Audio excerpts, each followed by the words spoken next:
Alrighty.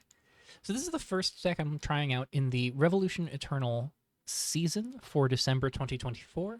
I had honestly anticipated that the first deck I would be confident in was something combo oriented. I'm still working on the Emethrin Hoarder deck. Still looking to tinker around with Moonlight a little bit, but the first deck that just felt really obvious to me in this field was Brutality. Mono Green Brutality is just such a powerful card, really hard to justify not wanting to be on this. It is just such a good aggro plan. Um, the moment you get to slam Brutality, it does just amplify the pressure you are applying to create your decks by just picking off their artifacts and enchantments over time, and promises that future turns will come with a lot more power turn by turn. As you make 3/3 worms. And so I think there's two angles that you can look at. And so one big one to me is Dawnglade Wild Bear being such a potent 2-drop, being able to just pick up your permanents when it hits a player. Just a 2-mana 4/3 trampler is so strong. And I think a slower Brutality deck could absolutely work built around Wild Bear. But honestly, I think I talked about this in the GP guide or the Eternal guide, that one of the things that I'm thinking about is um, you either need to kill your opponent fast or disrupt what your opponent's doing so that way you have time to kill them fast. Because so much of this meta looks to be shaping up to be either like pure aggro, combo, something sort of like in between, or like disruptive mid range where it's just like, well, shred your hand, shred your board, and just like give you nothing to work with. So ultimately, where I land is I want to be somewhere sort of cleanly slotting into the middle here, where you can absolutely beat the life out of most of your opponents. But in the aggro matchups, you can go taller than them, and your creatures can be out of range of most of their burn. So that way, you can just like completely overwhelm their resources and not never really leave them a window to kill you.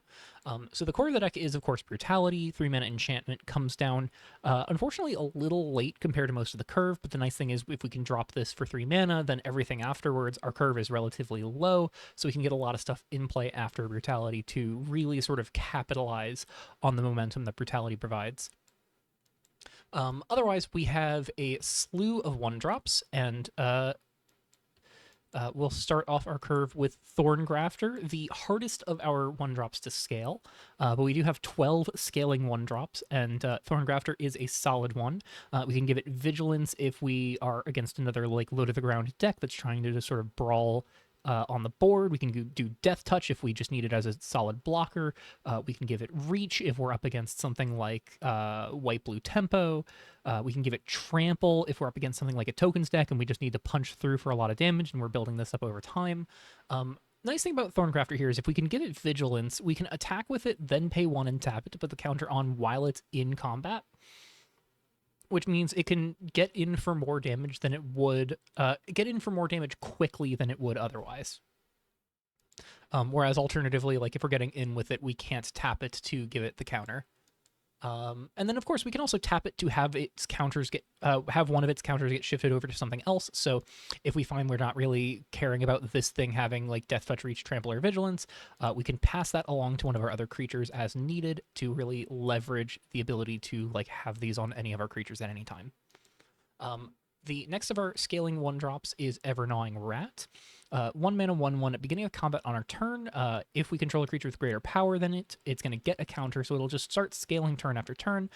It'll probably usually settle around a 3/3 or a 4/4 for the most part, but because so many of our 1-drops scale, it's very likely that if we have another scaling 1-drop, that this will be able to keep pace with it alongside it. And I think our next scaling 1-drop is the best for helping our Evergnawing Rat keep up with the board, which does make this, a very threatening 1-drop over time. And our last scaling 1-drop is Seeker of New Horizons.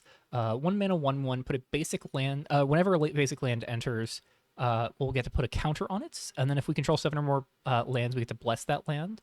The blessing is 2 and a green for Elysian Guardian, an aura that makes the enchanted land a 4/4 with Reach, Vigilance, and Haste, and when the land dies, return it to its owner's hand.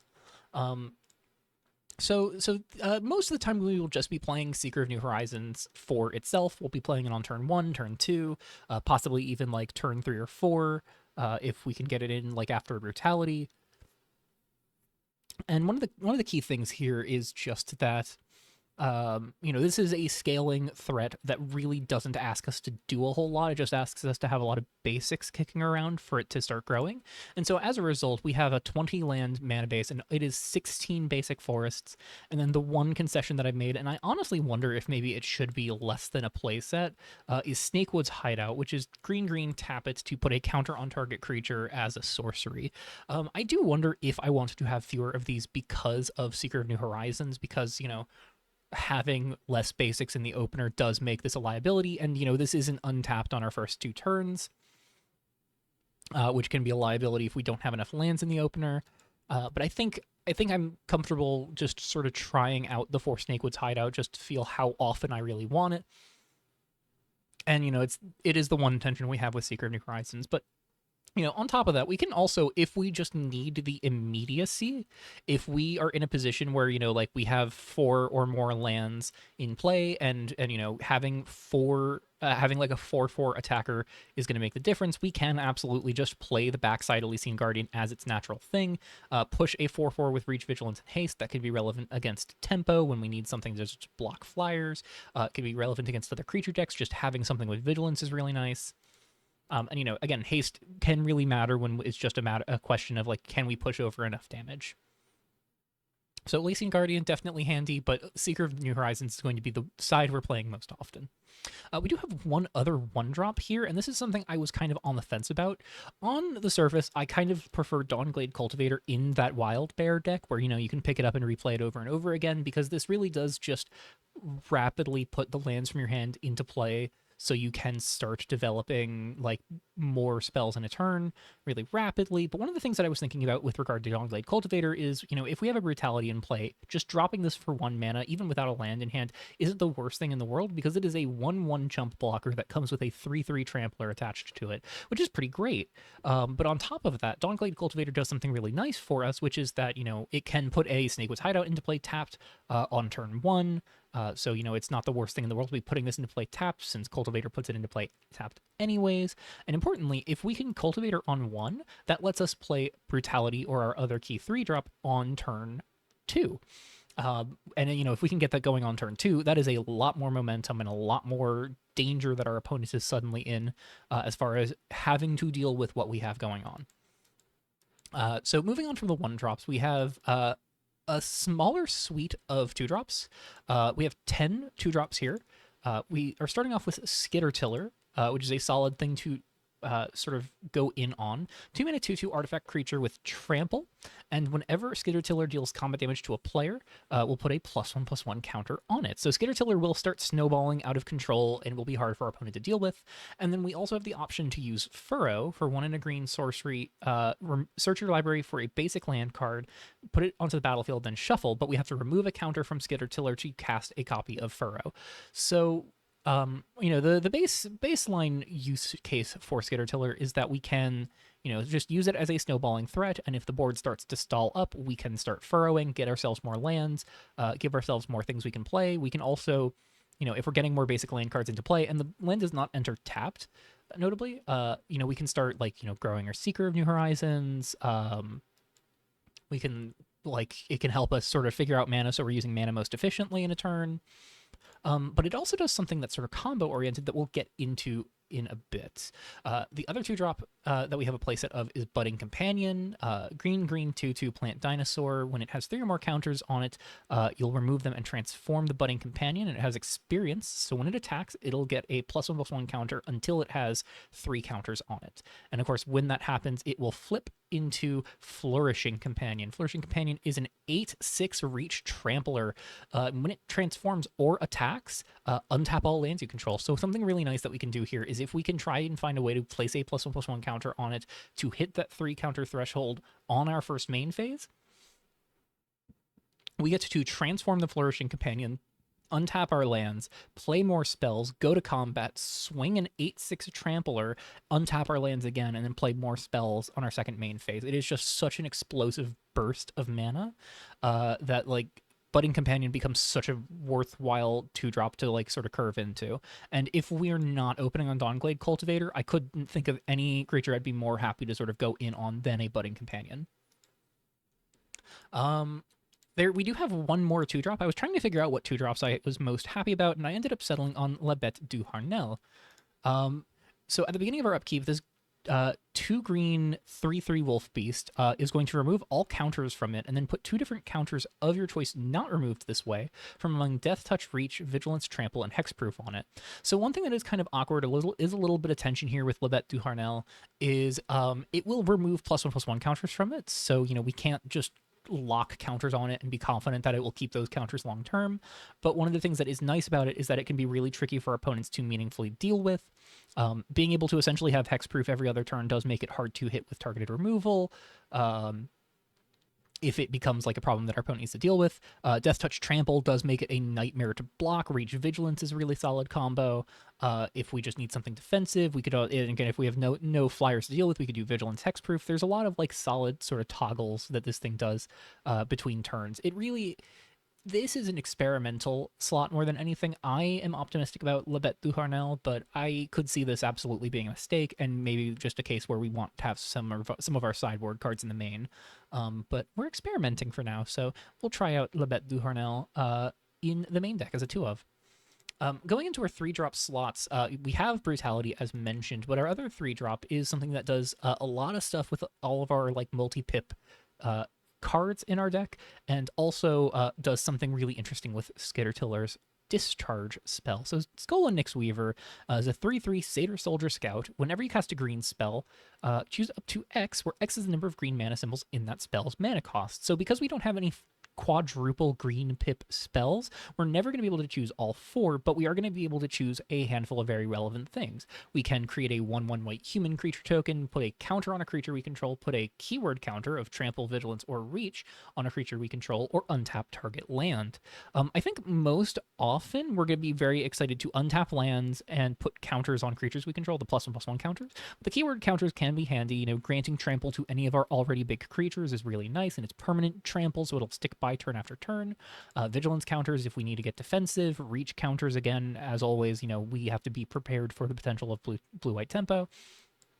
But the untapping the land is the really key thing here. It will allow us, if we go like turn 1 Cultivator, turn 2 Skull and Nyx Weaver, we can go, turn 3, play a land. We have 4 lands in play. We tap 3 for Brutality, and then Skull and Nyx Weaver gets to untap a land, put a keyword counter on itself or the Dawnglade Cultivator, and put a +1/+1 counter on itself or the Dawnglade Cultivator. Which does just sort of like suddenly add a lot of pressure on board. And then we have 2 lands untapped to, drop a 2-drop. Say we drop a Flourishing Companion. We make a 3/3 off of Brutality. We get to untap another land. We get to put another counter on something on our board. And it does just let us start to escalate the board really rapidly. Importantly, the untap target land thing, this is cast a green spell, not a green creature spell. So because Furrow costs 1 and a green to search a basic land into play untapped, with Skull and Nyx Weaver in play, that becomes free to put a basic land into play. You pay tap 2 lands, untap one of those lands with Skull and Nyx Weaver, and then the other land stays tapped, but you're getting a new untapped basic off of the Skittertiller. The only problem then becomes how do we get counters onto the Skittertiller, and that is how we arrive at our top-end creature, Yen's Slope Skitter. Yen's is a 4-mana 3/3 human scout with haste, and whenever she or a land you control enters, you get to put a +1/+1 counter on target creature you control. This is really nice, just sort of as a top-end aggro piece, much like I mentioned with Secret of New Horizons and its backside. Yen's can absolutely just be a 4-mana 4/4 with haste to apply some additional pressure to our opponent out of nowhere. But one of the things that's also really nice about Yen's Slope Skitter is, we have a lot of different things that want to be scaling already, so getting to place those counters on landfall and on its enter is really handy. And if we have landfall put a counter on something, and we have cast a spell, untap a land, and we have spend a counter, spend 2 to get an untapped land, then suddenly Yen Slope, Skitter, Skull and Nyx Weaver, and Skittertiller lets us put all 16 basic lands that are in our library, all of the ones that are not currently in our hand or battlefield, directly onto the field. It does a lot to suddenly have us just explode in mana. The one downside here is because Furrow is a single green pip to cast. Skola Nyxweaver is not going to get to do any alternative abilities, and the counters from Yen's Slope Skidder are going to be eaten by the Skidder Tiller rather than getting to develop a large enough board. But say we have a Seeker of New Horizons on the field as well, suddenly this thing gets absolutely massive, and we can end the combo by not untapping a land with Skull and Nyxweaver and instead just putting a trample counter on a Seeker of New Horizons that we had get very large through this chain. So Yen's absolutely has some sweet potential here.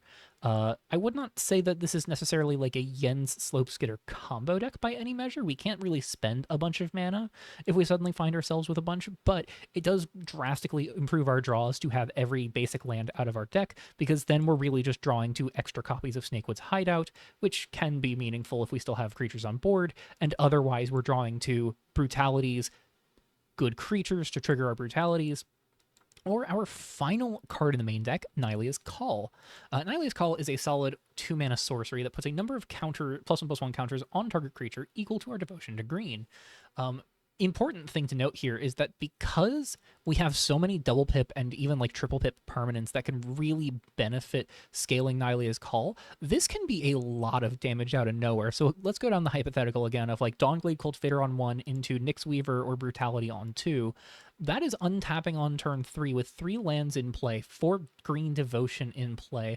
We can absolutely, like, say we go Cultivator into Skull and Nyxweaver, we could absolutely then turn around and go 3 mana for another triple pip permanent, untap a land, put a +1/+1 counter on Cultivator or Nyxweaver. Say like we got to go the Cultivator into Nyxweaver line, we can untap a land, put a counter on the Nyxweaver, give a trample counter to the Nyxweaver, and then, you know, play our 4th land so we have 2 green up, and then Nylea's Call, funnel like 7 more counters on Skull and Nyxweaver, and suddenly this thing is cracking for 11 or 12, depending on like whether or not that last trigger you put a counter on it or untap a land for another 1-drop. So suddenly, you know, this can be a lot of damage burst out of nowhere, and that, of course, is, you know, a pipe dream scenario of Dawnglade Cultivator into 3-drop, but, you know, even just 1-drop into like a Budding Companion or La Bête du Harnel, like, we can drop 3 or 4 counters onto a creature on turn 3 when we untap with Nylea's Call up. And one of the other things that's really nice and relevant about that is because Budding Companion loves getting counters. If we can Nylea's Call to flip Budding Companion on turn 3, say we go 1-drop like Ever-Gnawing Rat into 2-drop Budding Companion, we go to combat, put a counter on the rat, then following turn we pass to turn 3, we play our 3rd land, tap all 3 of our lands for 3 mana, but float 1 to Nylea's Call, the Budding Companion. Then all of a sudden, that is 3 +1/+1 counters on the Budding Companion. Its second ability triggers, transforms it, loses all the counters, becomes an 8/6. So now we know that the Ever-Gnawing Rat's going to go up to a 3/3 out when we move to combat. We have 1 mana floating and 3 more lands in play, which means we now have 4 mana available in our first main phase, with the ability to have another potentially 3 or more mana, with cultivators included in that factor, to have more plays in our second main as well. There's just so many different explosive lines to really just drastically drop a bunch of power on the board before our opponents can meaningfully deal with it. That has me super excited about this Brutality list. Moving on to our sideboard here before we start diving into games, I went over a few different options, and I think what I settled on was an Ozon's Blessing toolbox shell. I was looking at different options. I originally had just Ozon's Blessing as a 4 of, and then 11 creatures across 5 different creatures that were all fetchable off of Ozon's Blessing to sort of slot in where we needed them. But honestly, I wound up taking out 2 of them because I feel like these are really just the most important creatures we can have in our sideboard. We have Fog Spewer here as an anti-storm, like mass spellslinger kind of card. Fog Spewer notably also does have some play against decks that are really heavy on enchantments, really good against the rack at slowing the rack down, very good at punishing players who are kind of just trying to get greedy. You know, very good against Heroes Never Die, very good against Raise Rampage. Just those incidental taxes add up when our primary game plan is murdering our opponents before they can do anything about it. So having the Fog Spears in the sideboard to just sort of throw our opponent off tempo, and Off Kilter is going to be a lot of value there. And then the other two creatures that we have three of in the sideboard are both kind of just concentrated on killing our opponent's creatures. So we have 3 copies of Holton Clan Assailant and 3 copies of Spotted Slugger. The Assailant's primary purpose is to pick off cheap creatures, potentially pick off tokens, and pick off anything with 1 toughness. So Holton Clan Assailant's best places is going to be against stuff like Persist combo, where one of their key, where some of their key pieces have 1 toughness. So Holton Clan Assailant can suddenly just pop that off the board and buy us some time, sort of delay our opponent's setup a bit. And can also, this is our like primary way of killing Diabolical Minion against mono black decks and black X like aggro or mid-range shells. Holton Clan Assailant also very solid at picking off creatures out of white-blue tempo. A lot of flyers like Serene Mediator, Nitrous Elemental, Agent of Deception all kind of get shot by a Holton Clan Assailant. And then finally, Spotted Slugger is a card I am still kind of on the fence about. It is our best like devotion piece in the sideboard. It is a green for a 2/2 with haste.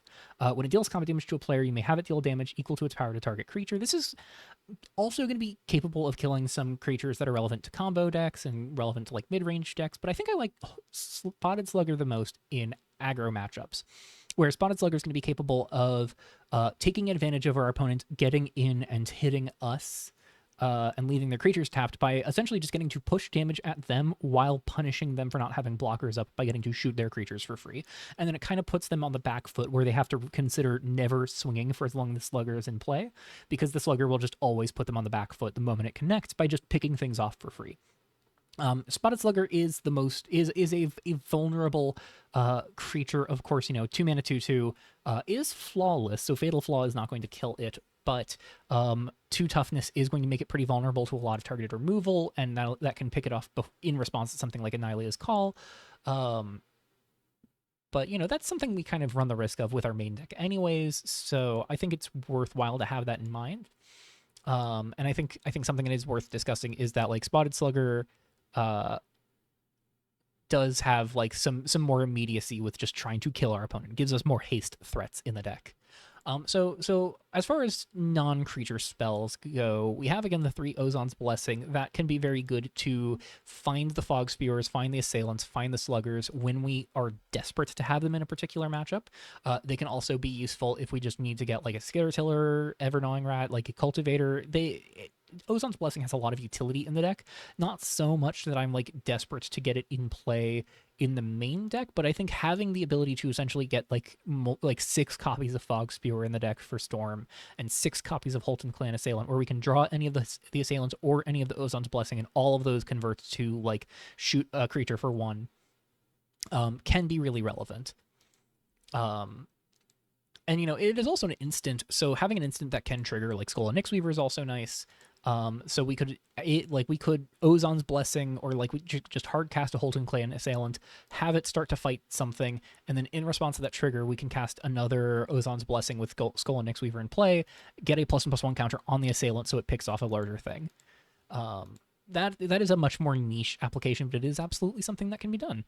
Then finally, I realized I want to have a good enough matchup against Persist. Persist is on the radar for a lot of people, and my biggest concern with this deck is that I think it doesn't kill Persist fast enough, and I think Persist is able to just kind of ignore the aggro that is applied to it until it just kills you.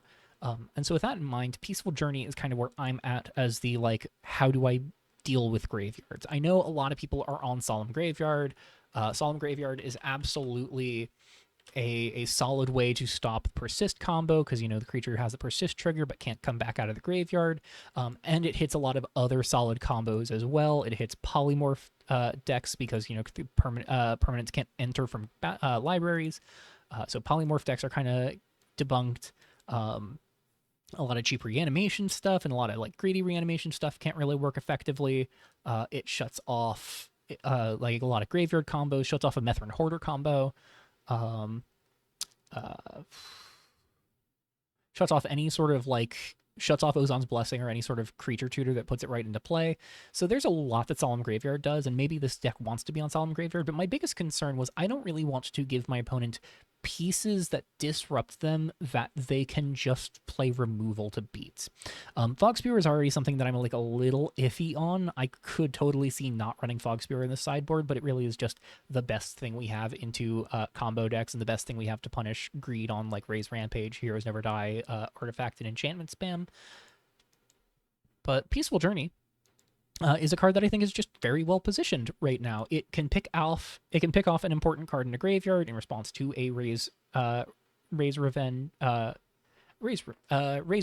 Sorry, can pick off an important thing in response to a raise rampage. Can pick off a persist creature while it's in the graveyard. Can pick off an Amethrin Hoarder in response to its activated ability. Can pick off just inconsequential things if we just need like more cheap things to be doing. If we want something to do at instant speed to have play with like Skull and Nyx Weaver, it is up to, so we don't even need to have a thing in a graveyard to eat. We can just have this be 1 mana, make a 1/1 at instant speed, and then get the invoked Auroric Totem set up in the graveyard. And Auroric Totem is not too shabby because it is a 3 mana 1/1. When it attacks, we get to exile a card from a graveyard, make another 1/1 Shaman. And if we can potentially even like invoke a couple copies of Auroric Totem onto the same totem, we can start actually getting some snowball value here. So Peaceful Journey is actually really solid in a couple different respects. It is good in the combo matchups. It is kind of our best card in the combo matchups, I feel, but it is also available to have some utility against stuff like burn, against stuff like flashback spells, and all of this like graveyard nonsense that's kicking around. And while it doesn't work everywhere that Solemn Graveyard would, it does do something that Solemn Graveyard doesn't, which is it beats removal. So with all of that said, there is a league to play, so let's dive into it.